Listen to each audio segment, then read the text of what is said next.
Ini adalah pelajaran yang luar biasa sekali dari Ibnu Khaldun. Jadi dari sosok beliau kita bisa belajar banyak, bahwasanya dalam hidup ini kita dinasihati jangan terlalu fanatik dengan apapun itu. Nah, mari kita lihat ini. Katanya Ibnu Khaldun, orang yang membawa kabar, orang yang membawa berita sejarah, itu yang pertama harus diketahui apakah dia itu fanatik atau tidak dengan ideologinya sendiri. Kalau semisal dia fanatik, pasti berita yang dia bawa itu tendensius, sesuai madhabnya dan sesuai dengan ideologinya.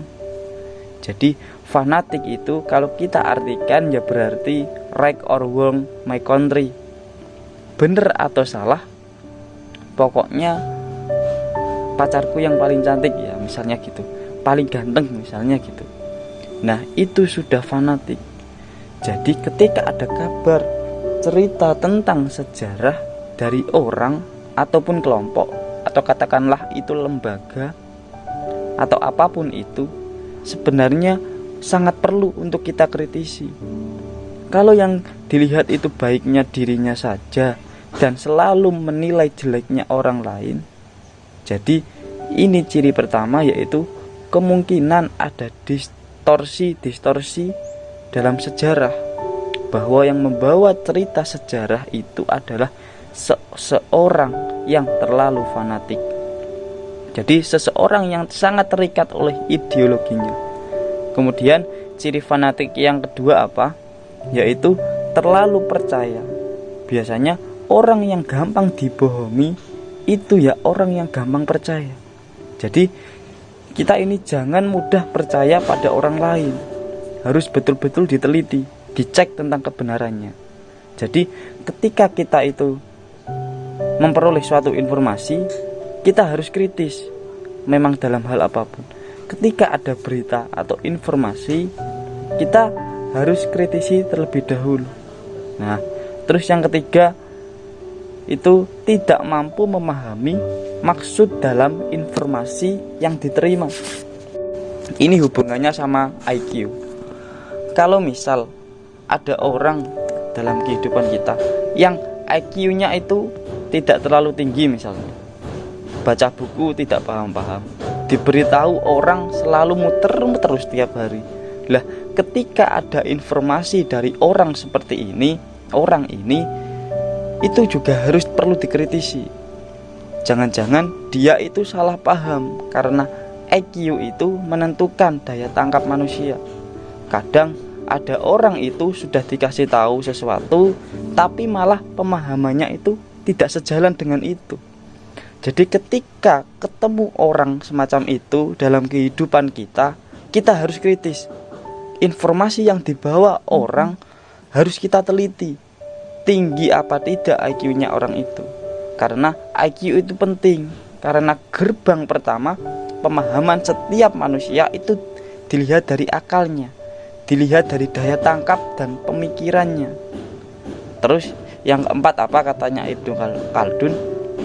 Berasumsi secara salah terhadap kebenaran suatu informasi karena terlalu percaya kepada sumber informasi. Nah, ini jadi ketika dalam kehidupan ini kita temui orang yang penuh prejudice, selalu punya asumsi-asumsi, dan kebetulan asumsinya itu dalam tanda kutip keliru.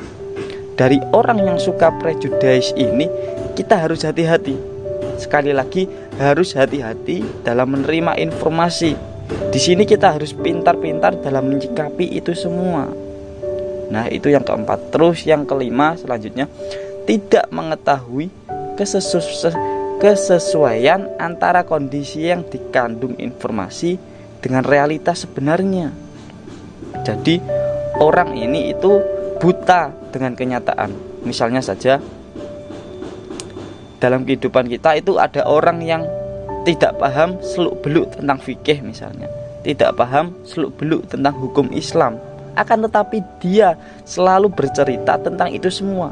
Dan itu perlu kita pertanyakan dan kritisi juga, agar kita ini loh tidak terjebak di situ.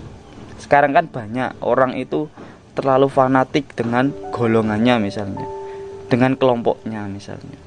Jadi ketika dia dinasehati orang lain, pasti ujung akhirnya, ujung pangkalnya dia selalu menyalahkan orang lain, karena dia telah menganggap bahwa dirinya atau menganggap kelompoknya, menganggap golongannya itu yang paling benar. Dan dia tidak mau masuk ke ranah orang lain, masuk ke ranah kelompok lain untuk mempelajari apakah golongannya itu sudah benar atau salah. Lah itu perlu dikritisi dalam kehidupan sehari-hari kita. Jangan sampai kita itu bertengkar hanya karena masalah golongan, masalah kelompok. Ketika ada pandangan yang berbeda, maka seolah-olah pandangan yang berbeda itu dianggap salah. Nah inilah yang menyebabkan banyak masalah yang terjadi di sekitar kita. Kalau kita mempunyai wawasan yang luas, pastilah ketika ada perbedaan pendapat, kita tidak akan terlalu fanatik, dan pasti kita akan menghargai setiap perbedaan pendapat itu. Dan ketika kita mencapai tingkat itu, maka kita akan paham arti sejati dari hidup berdampingan, hidup berbeda, dan hidup dalam tanda kutip perbedaan itu adalah indah. Dan kita semua sejak terlahir di dunia itu sudah berbeda, dan itu sudah kehendak dari Sang Tuhan